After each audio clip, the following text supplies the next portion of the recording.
All right, let's go ahead and get started. We're a couple minutes after the hour. Thank you all so much again for taking some time out of your evening to be here. I'm Dr. Kenny Mittelstadt. I'm a functional medicine practitioner and a root cause health detective. And I help people get to the root causes of their stubborn health conditions that oftentimes fall through the cracks of conventional care. I'm a collaborative practitioner, and it is my honor to be working with my partner this evening. Um, he's going to be leading a short meditation for us at the beginning, just so that we can all get planted in the space here to set the tone, in true gut-brain fashion. So Topher is a trauma-informed counselor, and he's founder of his private practice, Sacred Kin Counseling. He brings a grounded, compassionate approach that integrates the body and other practices like polyvagal theory, mindfulness-based stress reduction, yoga, and breath work. And he's also a certified yoga teacher, Reiki master, and mindfulness and meditation coach. So he offers his clients a truly holistic path to emotional and nervous system regulation. So perfect for setting the stage today. Topher, would you like to take over and get started?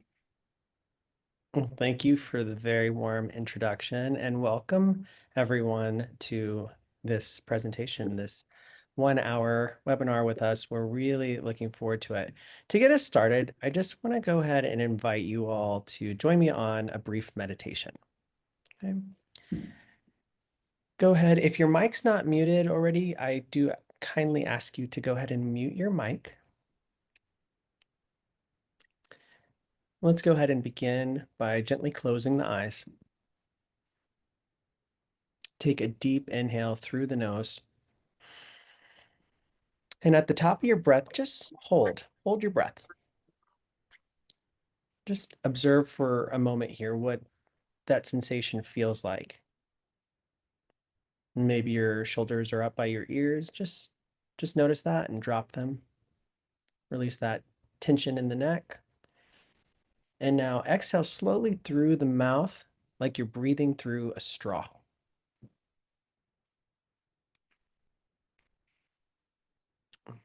We're going to try that again. Take another deep inhale through the nose and hold.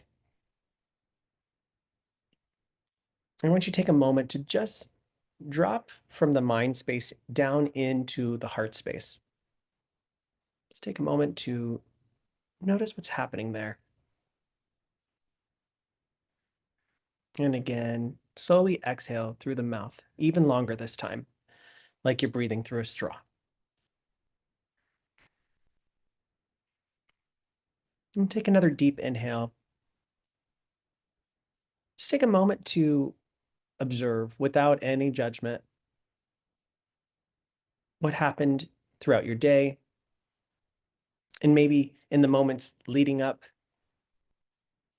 to this Zoom, just taking a moment to notice how you entered the room, what energy, what you're carrying with you. Continuing to exhale, long breaths, and inhale. Just taking this moment to observe without judgment and set an intention. Just noticing what it is that attracted you to this conversation, what it is that attracted you to this topic, what's bringing you here tonight. And we'll take one more deep inhale together. And this time we're going to do a nice audible exhale. Try that one more time. Another deep inhale through the nose. And audible exhale through the mouth.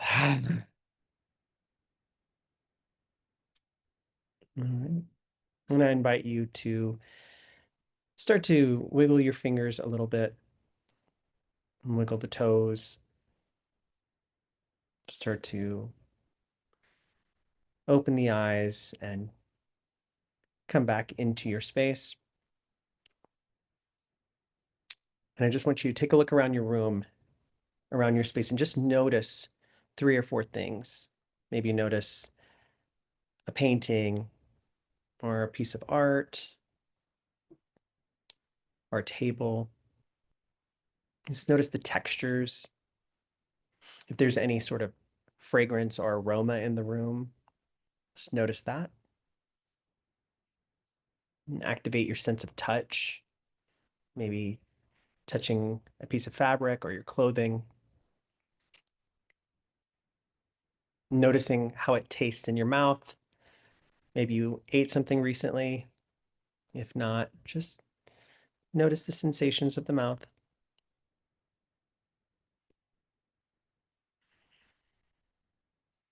Alrighty. Thank you all for joining me on that meditation. Welcome. Yes, welcome. We hope that helped you settle into the space. And I have a question for y'all too, is if you were going through this meditation and you noticed anything in particular. Sometimes we can notice more stress come up, things like gut noises, but where in the body maybe did you feel certain things come up? If you'd like to, you can share in the chat if there was something, that came up for you during that short meditation. But this is exactly how we're going to be setting the stage today in true gut-brain fashion. So I'm curious if anybody did have anything there. Otherwise, I'm going to start with a little poll. I'd like to get a little lay of the land. Now we got that. So you'll see this come up shortly while people are typing in their experiences with that wonderful meditation. All right, so a little temperature check here. I'll read this aloud. Which of these has been hardest for you to explain to a doctor or others in your life? Okay, feel free to answer however you feel. My gut feels off, but I can't always explain how. My mood and digestion feel connected, but no one seems to see the link. Or I'm being told I'm fine even when I know I'm not. Or it feels like I've hit a wall physically and mentally, but no one can tell me why. Or perhaps all of the above, or any combination. Or if there's something else you feel free to type that in the chat as well.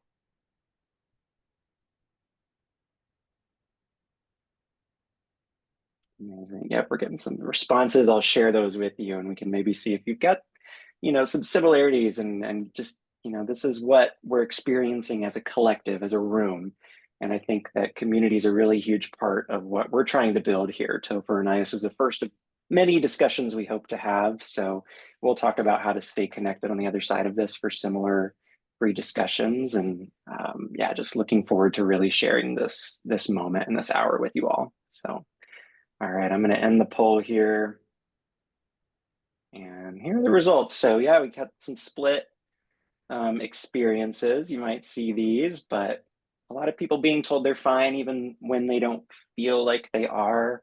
I think that's part of what has motivated me to get into this work in general. So I feel you, been there, right? It feels like you've hit a wall physically, mentally, but nobody can tell me why. Yes, big things. Awesome. Cool. Thank you for sharing. So that's exactly how we're going to start today. And we're here to talk about how functional medicine and counseling come together for that gut-brain connection, essentially, and holistic health. So let's start with setting the stage. Topher, would you mind kind of talking a little bit about how the gut and the brain are actually connected? Absolutely. Yes. Thank you, everybody, for sharing that. Some really good insights there. And it's very consistent also with sometimes what I see in clinical practice. But to set the stage today for the big idea, we want to really draw on why the gut-brain connection really is so central. What we don't always recognize is how they are in constant communication. So I just want to show you my favorite selfie. If Kenny, would you mind putting that image up for a moment? Yeah, this is my favorite selfie right here. You've probably seen this floating, floating on socials and whatnot. But this, yes, is a portrait of a really amazing dissection, I would say, of the nervous system. And of course, we're not going to be talking about the entire nervous system today and really going deep diving into it in a big way. That could be a whole course unto itself. But we will be talking and zeroing in on a specific part of the nervous system called the vagus nerve. And really, this is a nerve. I love this diagram because it's a very simple way of seeing it. It shows how the vagus nerve really starts in the brain, but really, truthfully, we have trigeminal nerves in the face here, and also here we have parts of the vagus nerve, and it does run down through the neck. And you can see it kind of wraps around all of these organs. And so it's communicating with all of these organs. So when I go to that self-portrait, one of the things I want to really kind of emphasize here is how we're a nervous system first, really. This is the creature that's living inside of your body, that's really guiding and driving everything and responding to everything. And it's constantly looking for cues of safety. So, and it's signaling what's going on to all of the other organs. So, Kenny, maybe you can tell us a little bit more about how that starts to influence the gut. Yeah, definitely. I think when we talk about kind of this direction of the pathway, the brain to gut connection, the vagus nerve definitely comes up as a major player.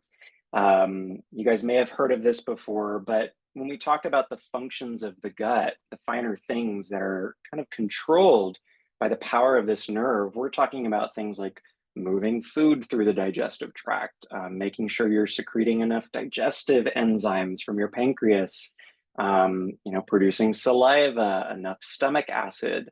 These are things that I find in clinical practice form the basis or the root of many conditions that we see, whether we're talking about bloating or acid reflux or things that happen down the line with like undernutrition, obesity, the list goes on.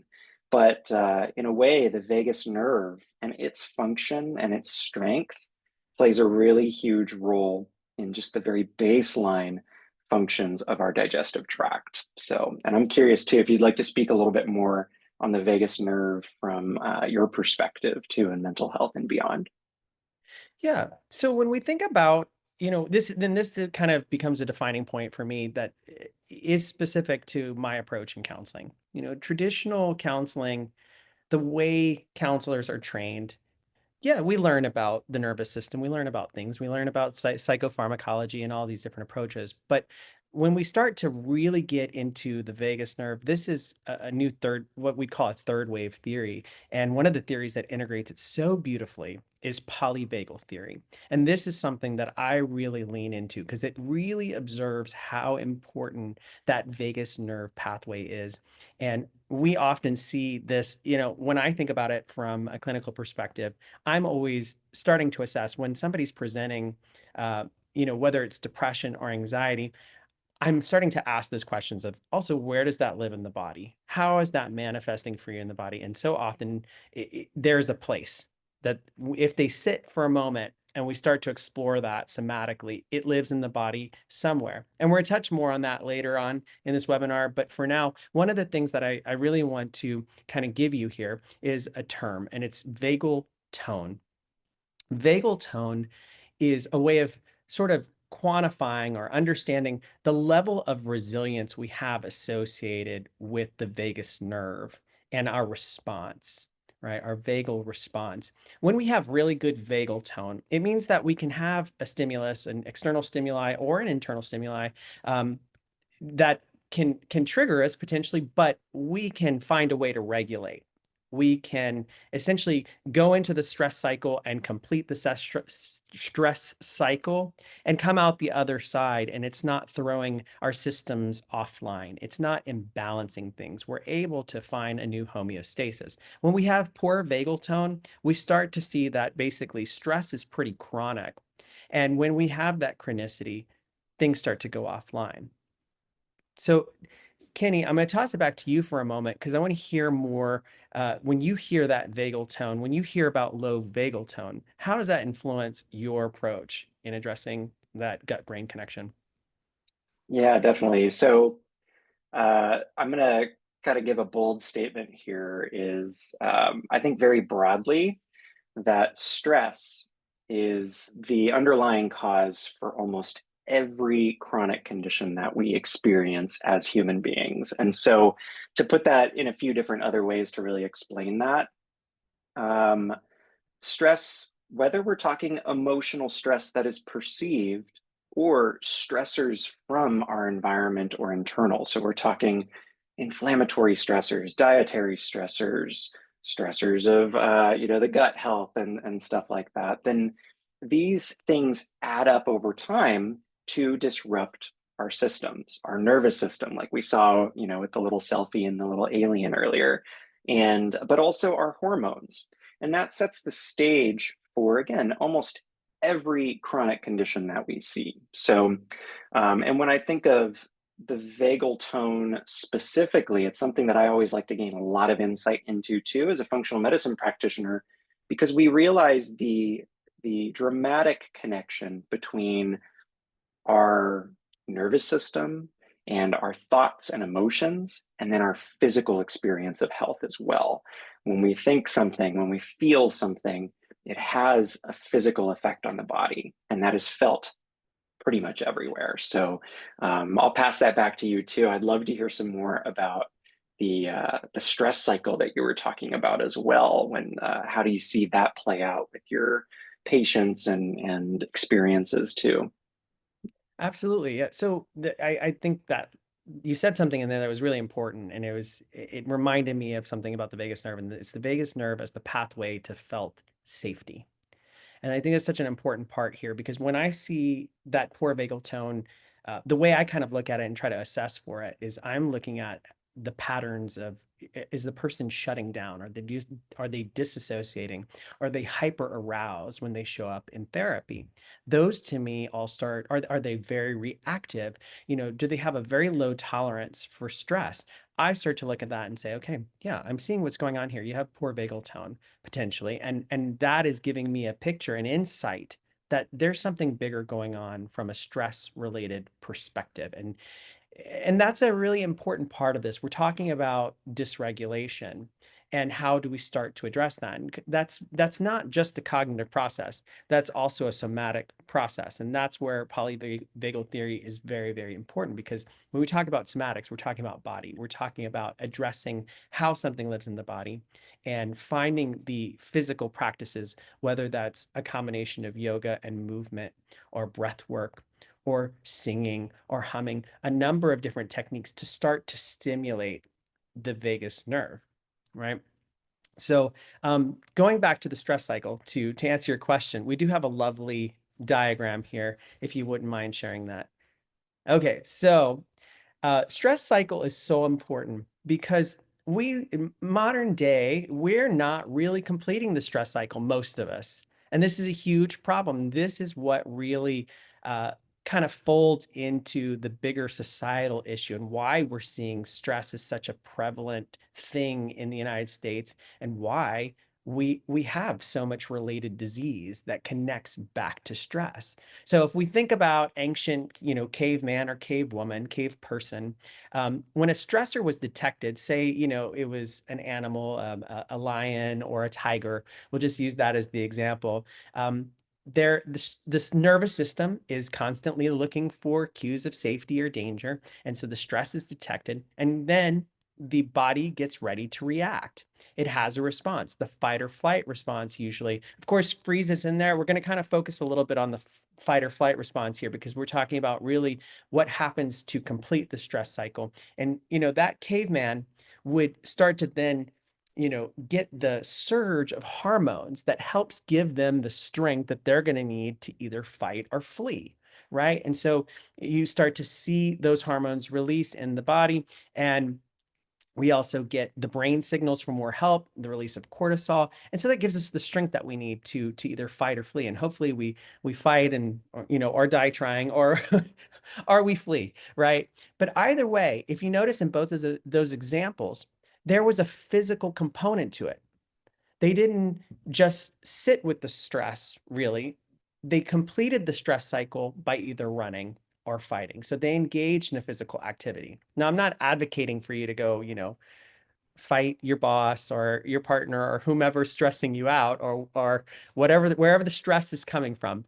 But this is where we can switch into these somatic practices, and polyvagal becomes very helpful and yoga becomes very helpful. But also looking beyond that, looking at all of the different domains in life and examining where there's alignment or misalignment. Where is there a stressor, and how do we start to address that? Because if it goes unaddressed, we can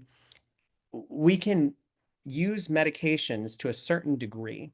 And I want to first, just as a general disclaimer, tell you I'm a huge advocate for having a great psychiatrist, having a great partnership with your primary care physician. When we talk about integrating functional medicine and counseling, it's not an either-or situation. We're talking about really fleshing out your collaborative care team and integrating them, because they're all very valuable. Sometimes what I see, though, in clinical practice is that somebody might have been on, an antidepressant for 2-3 years. And for the first year, it worked really, really well. Year 2, it started to work less. And then by the time they end up in counseling with me, it's not working anymore. They're still taking it and they're not understanding why. But when we start unpacking things and looking at it and examining all the domains of life, we see that really there are these chronic stressors that they're experiencing on a day-to-day basis that aren't really changing. And if they're not changing and we're not working on those things, medications may not always get us to the finish line. So it's more complicated than that. And that's where lifestyle change, mindset is really important. And then starting to find the ways that we can also not only address the mind, body, spirit aspects through counseling, but then augment some of that with functional medicine. Kenny, I'm going to toss it back to you because I know you have some great ideas about how we can start to address dysregulation through functional medicine. Yeah, for sure. And very similarly is that there's a huge, you know, it's the mind body component that's so important. And, to talk about the stress cycle too, when we're not completing the stress cycle, as you so wonderfully explained, what's happening is our cells are remaining bathed in cortisol. And almost every one of our cells in our body have receptors for cortisol. So it's going to have actions in various parts of the body. And so, what we see then, if we want to bring this back to specifically the gut connection, is prolonged cortisol. Again, it's really good when it's short term because it allows us to release a quick burst of glucose from the liver so that it's in the blood and we have quick sources of energy to go, fly away or flee the situation essentially. But when it lingers and we're sitting in our job for 8 hours, that's constantly sending the signals of cortisol and it doesn't go anywhere, our cells remain bathed. And one of the major implications for this, especially in the gut, is one of the sources of energy that we will use is a amino acid called glutamine. And where does glutamine live? It lives in our gut lining. So your body is trying to actually leach the protein from your own gut in these periods of chronic prolonged stress, which really, sets the stage for dysfunction in the gut and digestive tract. And if there's anything to say about gut health, it is that it is connected to almost every part of our body. When we start to lose integrity or resilience of that barrier, we're talking about new things like immune dysregulation, right? It's a major immune interface inside of our gut. New food sensitivity, seasonal allergies getting worse, these kinds of things that have compounding, slow, insidious builds. Not to mention other conditions like autoimmune conditions that are becoming more and more prevalent, or chronic inflammation, which underlies almost every condition as well, whether you're talking diabetes, Alzheimer's, obesity is a chronic inflammatory condition. The list just goes on. So you can see how stress kind of starts this with our environment. The gut is kind of the main interface for all of this occurring and breaking down slowly. So where is the relief? Where is the help? I'm so curious. What do you see in practice with patients when they're coming in and you kind of start to see or piece together some of these whole body experiences that they're having outside of just coming to you for mental health concerns? Yeah, I think one of the big things that I see really is this loss of flexibility.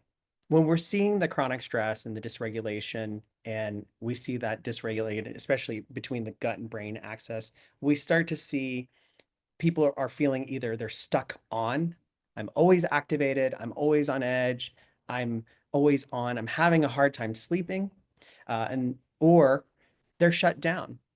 And we can look at that cluster of symptoms, and it looks a lot like what the DSM describes as depression, right?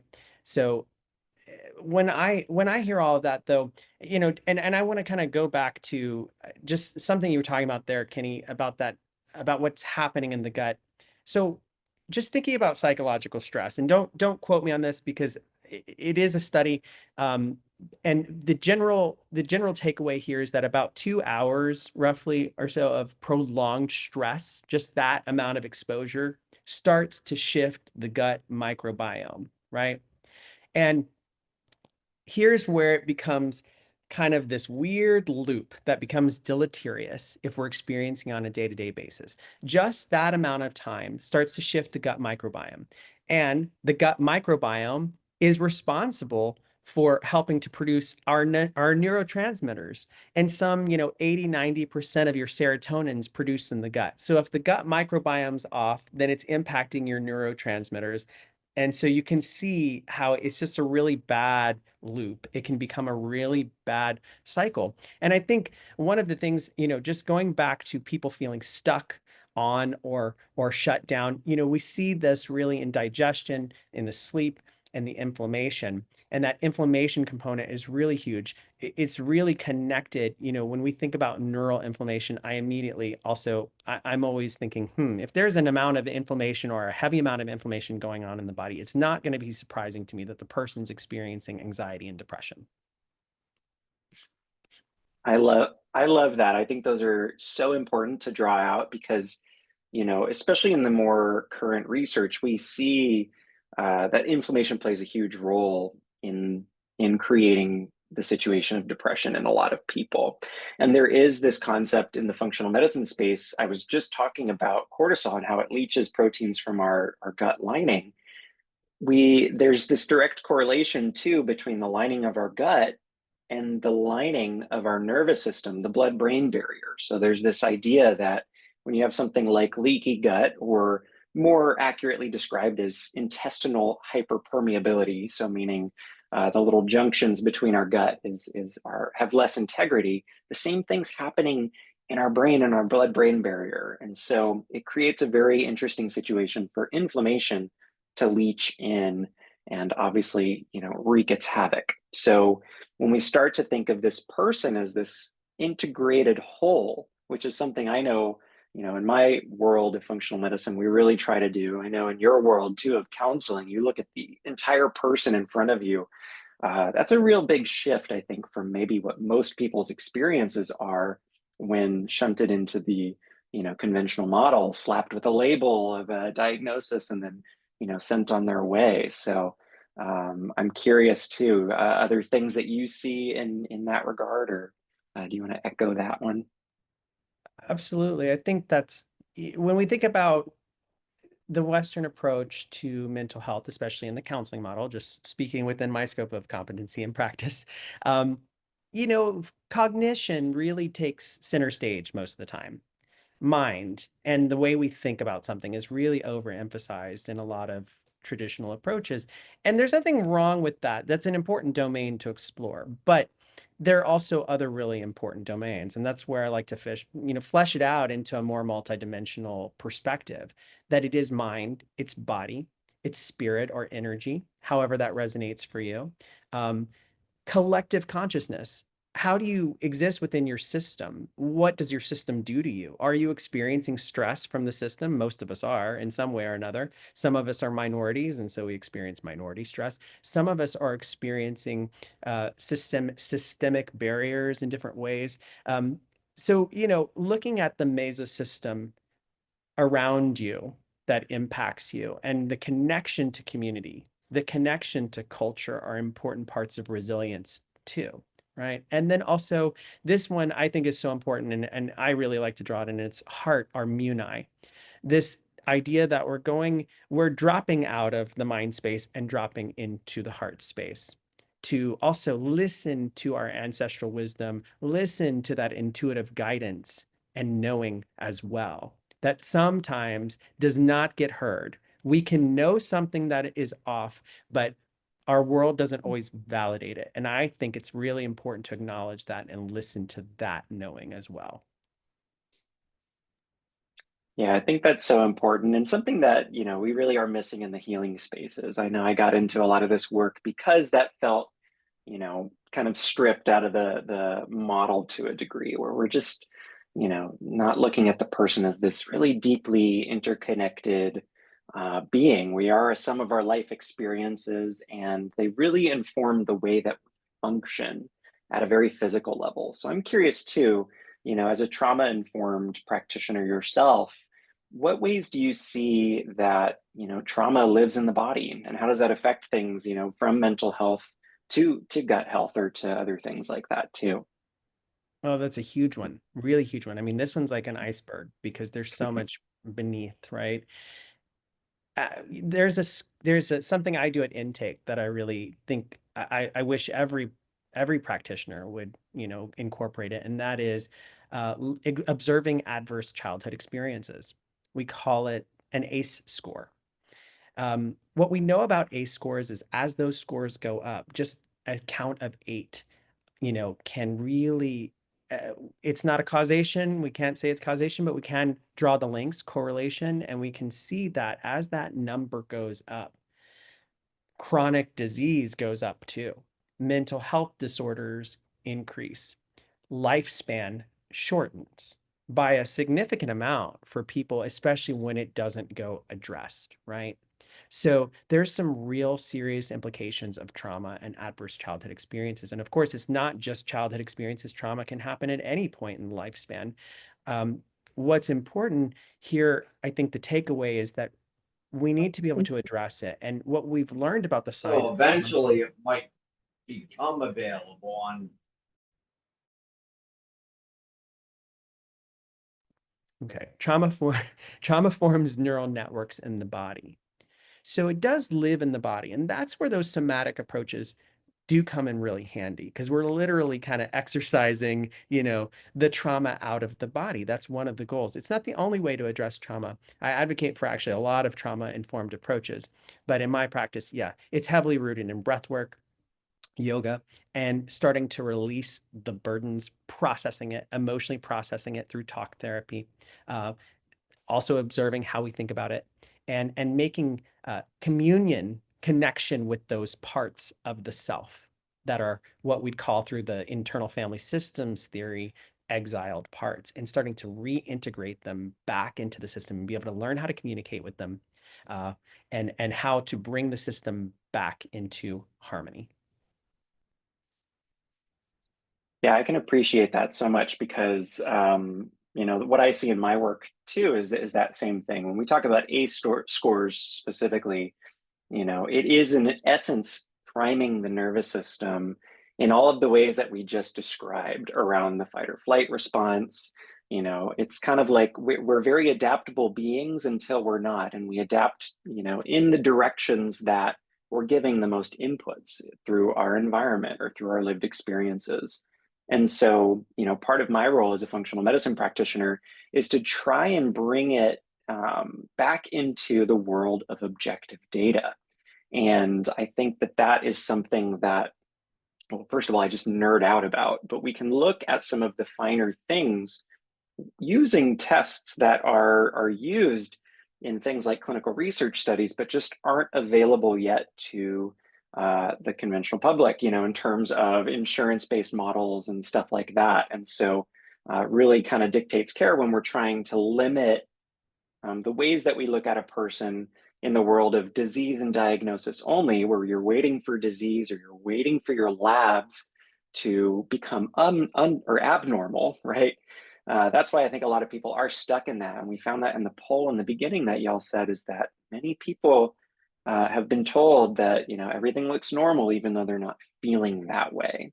And that is because we do see, function and dysfunction on a spectrum. It's a very wide spectrum. So I'd love to share some examples with y'all as well of just some of the labs that we can look at to tease out data in the world of the brain and the gut and the way that they're connected. Does it sound pretty cool? All right, let's do that. So I'm going to share my screen here one more time. Thank you, stress cycle. So I'll draw some attention first to this bottom right picture. This is an example of a test that really gives us a snapshot into hormone health when we're talking about the way hormones respond to stress. And so one of my favorites to use, it's known as the Dutch test, if anyone's ever come across it.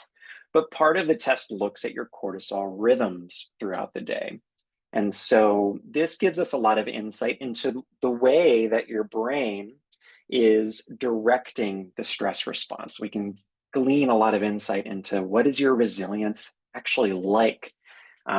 So a good example here is this diagram on the right. Normally you want to see your cortisol keeping up with the daily demands. It rises to help wake us up in the mornings, slowly lowers throughout the day.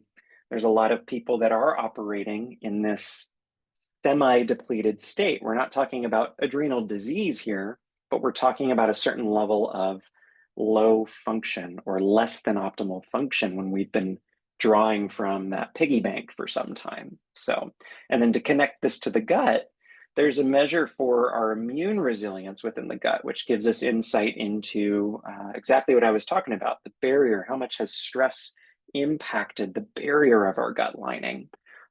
Secretory IgA is a really great measure for that. And so some people will have a very low immune response. Some people have a very highly elevated immune response if we have hidden sources of inflammation present. And so this is just a couple examples of ways that we can glean insight into these systems from a functional medicine perspective.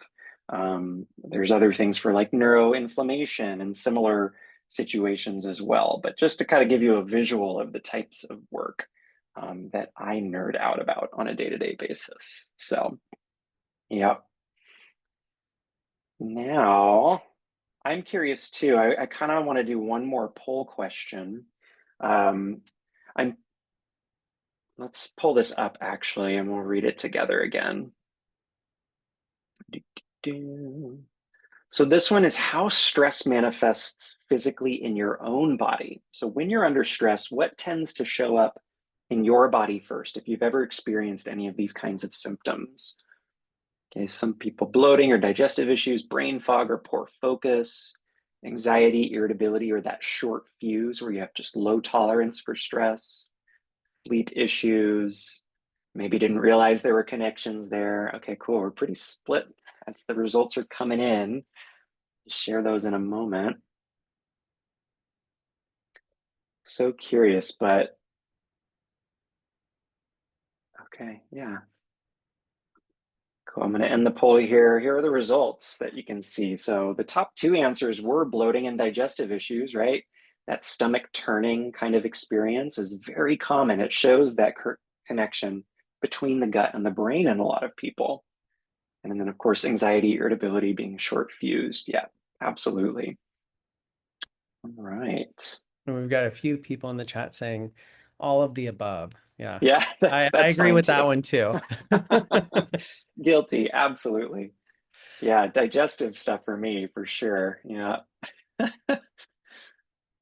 Awesome. So, and something that comes up a lot too is the effects of, when we went back to the physiology a little bit, is when we're stressed and it's affecting our vagal tone, right? The ability to be in rest and digest states more easily or with more strength. We see things like slower digestion. It can be constipation, it can be loose bowel movements, but those are great macroscopic signs that there are maybe some underlying things going off in the balance and the coordination of our nervous system and the gut. And so we can think of symptoms as real signals for starting to interpret real time what's going on in our bodies with these stressors. And so, yeah, that's something I always love to draw insight into. We also slow absorption, where we get the resources to make the neurotransmitters that we rely on for level mood and stuff like that. So when we're burning through resources or not even absorbing what we're putting into our mouth, that can cause downstream issues. So these are all different root causes that we can tease out with this kind of information. All right. Yeah. I want to add to that just really briefly. Something, when I see that vagal imbalance, oftentimes the presentation first, and it gets usually mentioned it almost gets forgotten, because oftentimes when we're in counseling, we're not necessarily thinking about that. We're there usually to discuss an emotional issue or a mental issue. But I often see it manifest in other ways. When we see it manifest as panic or disassociation, the difficulty resting, emotional numbing, the physiological symptoms, the gut symptoms, pain in the gut, the poor motility, or bloating, or constipation, those to me are immediate. Oftentimes in counseling, this will become a point where if the client's not making progress, a lot of counselors would say, well, this is an immediate refer out.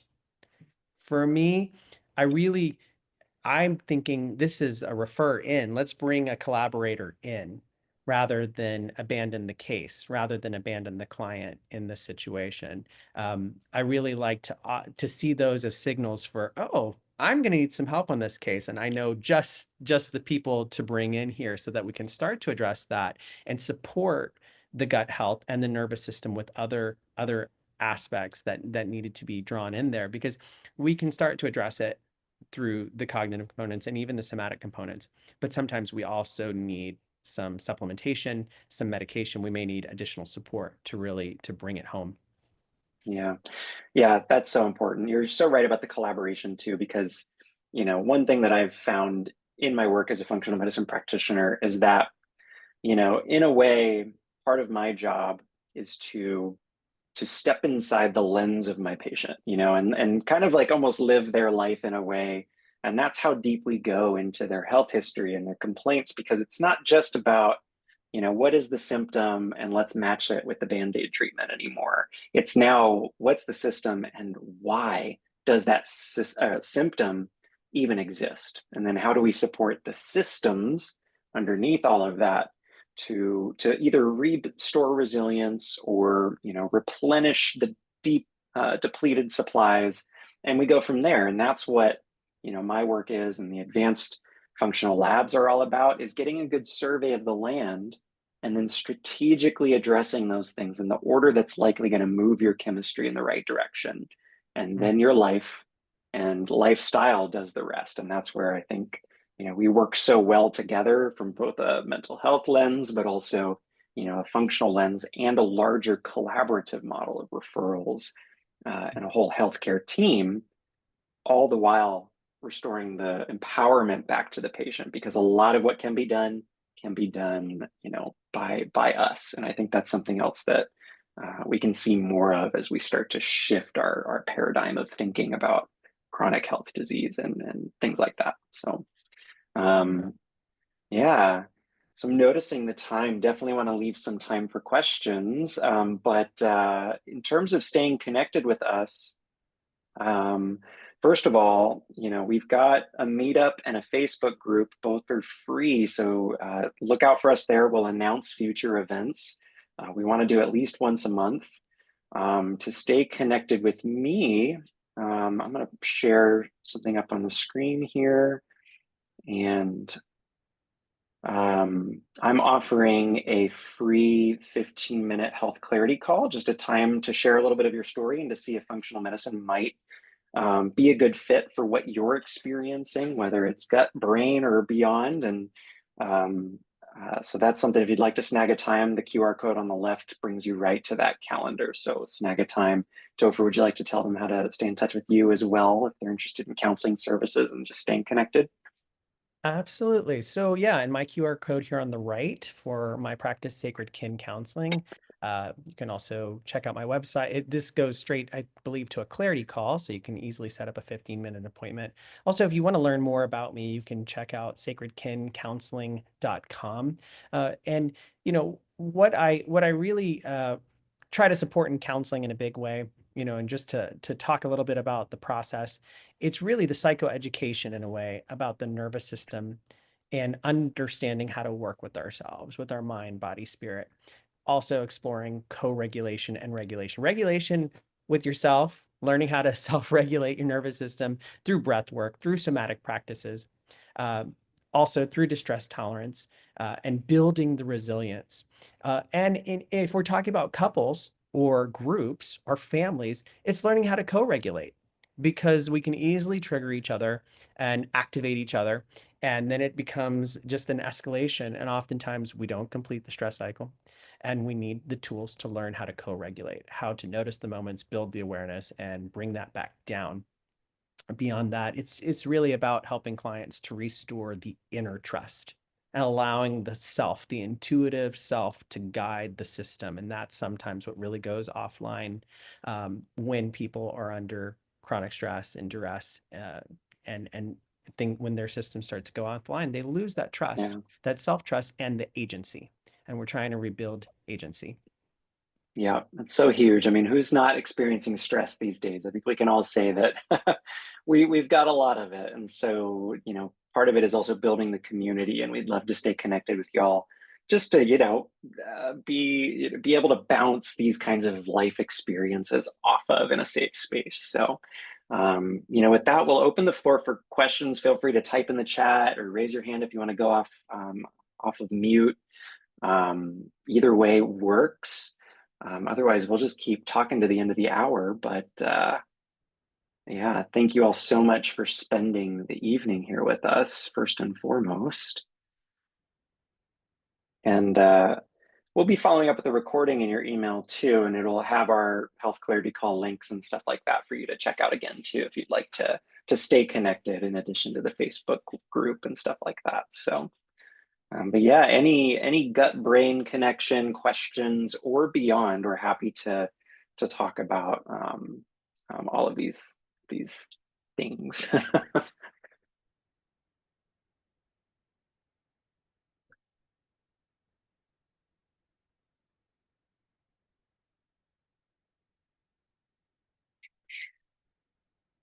Awesome.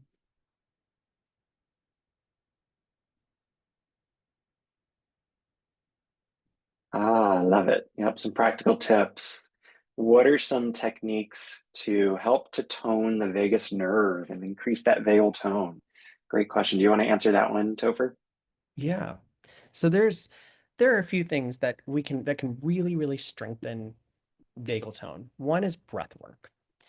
Doing breath work. Like, one easy technique is 4-7-8. Take an inhale for 4, hold for 7, and exhale for a count of 8. We kind of did that in our meditation at the beginning, but starting to strengthen that attention to breath is very helpful. Another one, humming. Humming, the vagus nerve again passes through the throat, right? Through the neck. So not through the throat, through the neck. So when we are singing, we are humming, we are improving vagal tone. We're starting to stimulate in a positive way the vagus nerve and starting to regulate. And it sends safety cues when we hum or sing, right? Smiling, Yeah. just smiling. Remember, there are nerves here in the face. So even if we're not in a good mood, not feeling well, starting to activate that smile, the muscles there can start to improve vagal tone.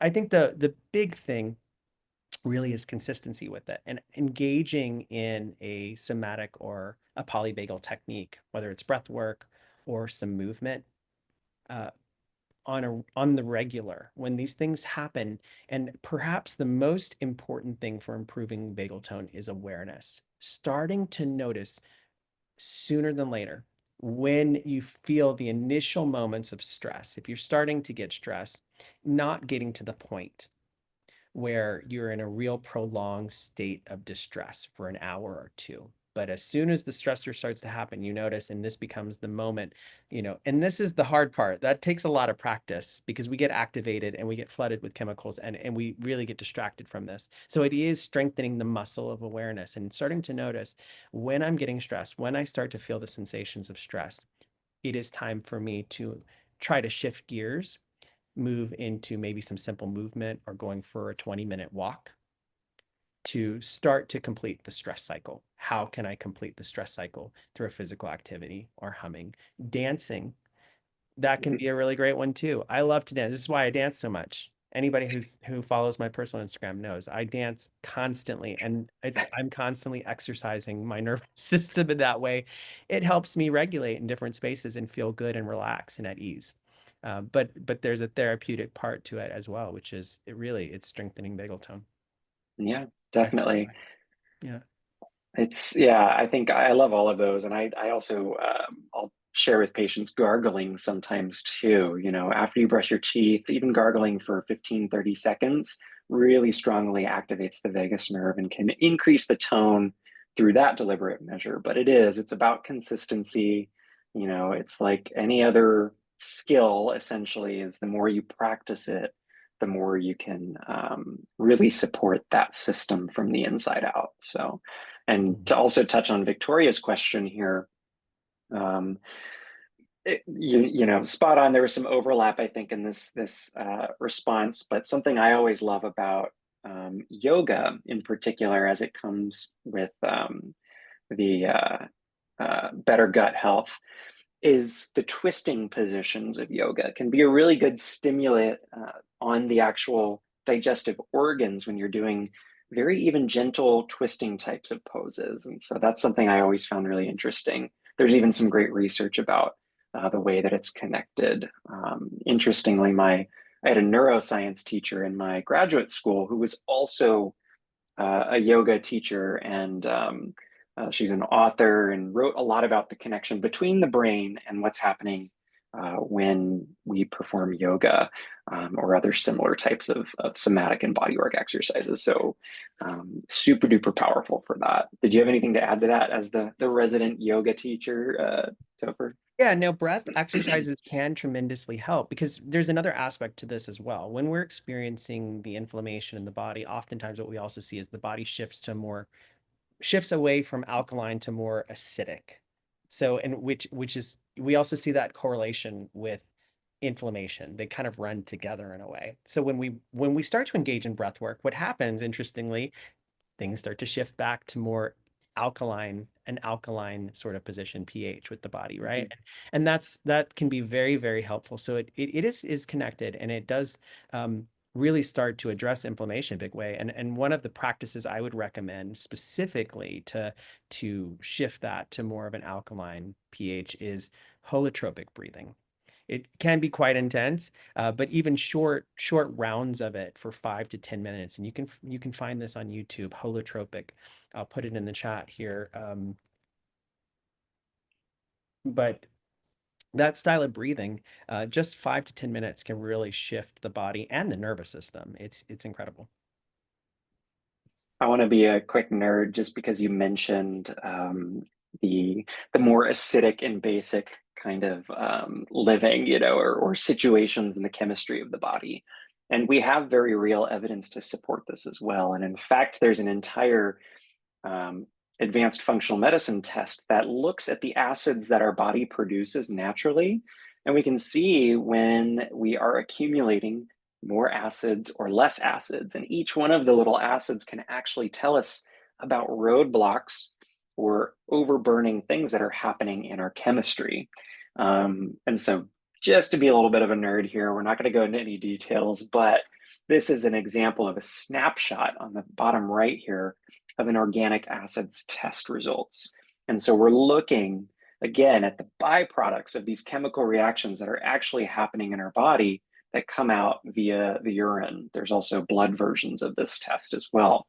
And so, for instance, we can look at the brain and how much stress is really being put on the brain from a neuroinflammatory perspective with some of these things like homovanillinic acid or vanamandelic acid. These are great markers for roadblocks that occur in our chemistry inside of the brain and throughout the entire body when it comes to our neurotransmitters like dopamine, norepinephrine, epinephrine, those first ones in the stress cycle. And then, of course, we can look at cortisol and kind of just compare the whole situation. So again, just to be a little nerd there for a moment, but that's kind of what we can mean by bringing these acids or being more acidic, because the goal is to actually be more in this normal area or this green area, which is generally more basic for most of our body's functions. Awesome. Let's see other questions. You got a good one here. This one's definitely a you question, Kenny. Yeah, cool. So what are your thoughts on aldosterone-like compounds taken orally to suppress cortisol? Yeah, so just kind of playing into the negative feedback loop there a little bit. It's one way to influence the chemistry. I would say oftentimes I like to understand the why again. Why is the cortisol elevated? I know a lot of it is life and environment and our relationship to our stressors. So that's where a lot of the cognitive work and stuff like that comes in. But then if there are other inflammatory stressors, are we able to identify those? The most common ones I always find with patients are in the gut, and when we do an advanced gut health kind of test. I'm not against it. I would say overall, it's a great way to resensitize that negative feedback loop ultimately with the adrenal function. But again, I think from the root cause perspective, we're also wondering, the high cortisol is not because of an aldosterone deficiency ultimately, even though it does affect the chemical pathways. So it's kind of like it can be used as a tool maybe to help us get into those deeper insights on what or why is this high cortisol experience happening to begin with. So, and high cortisol, low cortisol, it's such an interesting situation. There's correlations between both anxiety and depression, but it can go either way, to be honest. Some people can be more anxious or depressed when their cortisol is high, and vice versa when cortisol is low and depleted too in this functional range. But yeah, great question. I'm not familiar with the cortisol specifically, but I think oh yeah, no, I do know that one in Young Living. Yeah. Great. Yeah, all about the tools. Yeah, these Other are great questions, questions. everyone. Yeah, when I think about cortisol and melatonin, those two, I think this is something that comes up a lot in counseling too, where somebody's under a lot of stress, and what we're seeing if they're activated. Even coffee's a stressor. Coffee can spike cortisol, and we sometimes lose sight of that, like how the stressor also, we're putting the stressor into our body. It's not just an external stressor or stimuli, but also the stressors and the things that we put into our body via diet. Caffeine, is a stressor. It's a cortisol spiker. So if we're having caffeine, even early afternoon, for some people, this when they're also chronically stressed, and we couple that with these other stressors that go into the digestive system, and then they're wondering in a way, what's going on with my sleep? Why can't I sleep? Or if I'm getting activated in the afternoon, how is that disrupting my sleep? Why am I in an insomnia state? And that's partially because, when we look at that cortisol melatonin relationship, it's like a seesaw. When we have a cortisol spike, we're really not, your body's not going to release melatonin so that to promote good rest. And sometimes the easy solution is let's maybe use a cortisol blocker, or let's, for melatonin, let's take a melatonin. But I think a lot of people have a limited sort of positive response with that, because really it's kind of intended to help us reset the cycle. But then if we don't address the stressors, if we're not addressing that chronic stress, we're just we're going back to something you said earlier, Kenny, we're kind of masking it a bit, and we're giving it a little bit of a Band-Aid. So they can some of these things can really help us. And I think that's where I advocate for Western medicine still to be very much included in the picture, because those things are very important. They can help us get there. But this is where counseling and some of these other practices come in too, to help us address the other parts. Yeah, definitely. I think that's such an important part, is that we don't want to get stuck in kind of the green pharmacy cycle, even though these may be natural interventions, quote unquote natural. It's still something that we're adding to our systems rather than trying to create and promote from within. And we can find different roadblocks or deficits in the way that we create a lot of these hormones naturally and support those systems, try to bring them back online. And just one more little thing on blood sugar and stress. I've got a talk coming out in a couple weeks. However, one thing that really plays a huge role in cortisol too, that a lot of people don't know about, is cortisol is what's called a glucocorticosteroid. Gluco meaning it plays a role in blood sugar balance. It does the opposite of insulin. So if we have dysregulated blood sugar, when we get down to those peaks of blood sugar, cortisol steps in to, again, release a little bit of sugar for that energy so that we can maintain stability. But that's why a lot of people have disrupted sleep in the middle of the night, is because they're getting a little cortisol spike right as they're in the middle of sleep, 11 p.m., 2 a.m., whatever it is, oftentimes because of that last meal of the day and the insulin dip that occurs. So that's another important kind of piece of the puzzle here when we just start to put all of it together. So, but yeah, I'm noticing the time. Great questions. I think we had one more question here. Yeah. Okay. Thomas is asking if should we request the orders for this blood work panel from our PCP?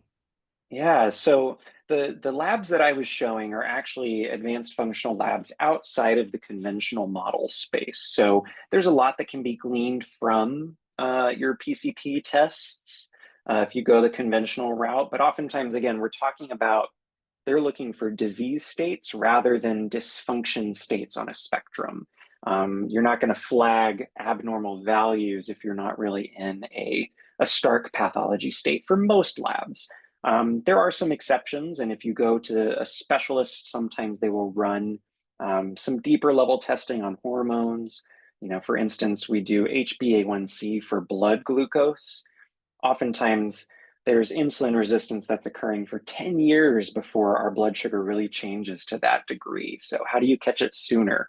You can ask your endocrinologist or even PCP for something like a fasting insulin test, which gives us a lot earlier insight into dysregulated blood sugar. So that's kind of, again, that's a little more finessed. I think a lot of conventional practitioners are still limited by, the algorithms and their licenses and the insurance companies. So that's where sometimes looking outside of the conventional model helps us to gain deeper insight in these ways, but also collaborating with somebody. I love working with conventional practitioners in order to see what we can do within their model to get the best, prices and availability to patients, and then strategically see what we need to do outside of that model. So yeah, thank y'all so much.